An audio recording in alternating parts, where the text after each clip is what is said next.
Hi guys! So, ayan nga po pala ang aking fake account. Opo, tama kayo. This is fake account.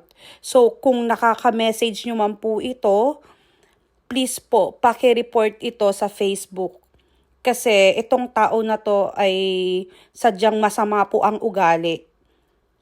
Ilang beses niya na po ako ginawa ng fake account at ang dami niya na rin po na biktima sa probinsya namin.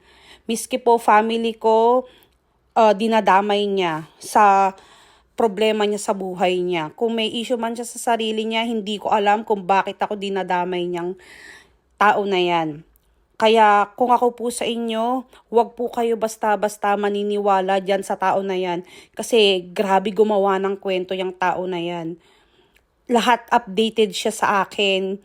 Siguro ginagawa niya ng pastime yung pag-i-stalk sa akin. Kaya ang dami-dami niyang nalalaman sa akin dito sa Canada. Pero I assure you guys, makakamit din natin ang hustisya. Basta tiwala lang tayo kay Lord. Hindi man ngayon, pero merong araw na darating.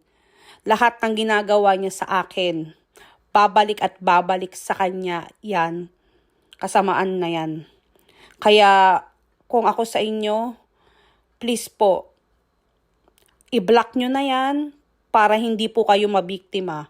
Huwag po kayo basta-basta maniniwala sa mga mabulaklak na pananalita niya kasi hindi po ako yan.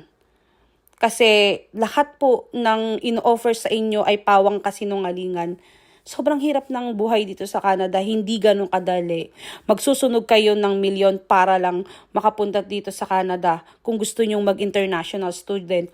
Kung makikita nyo po sa mga previous vlog ko way back 2021, andyan po yung agency na tumulong sa amin.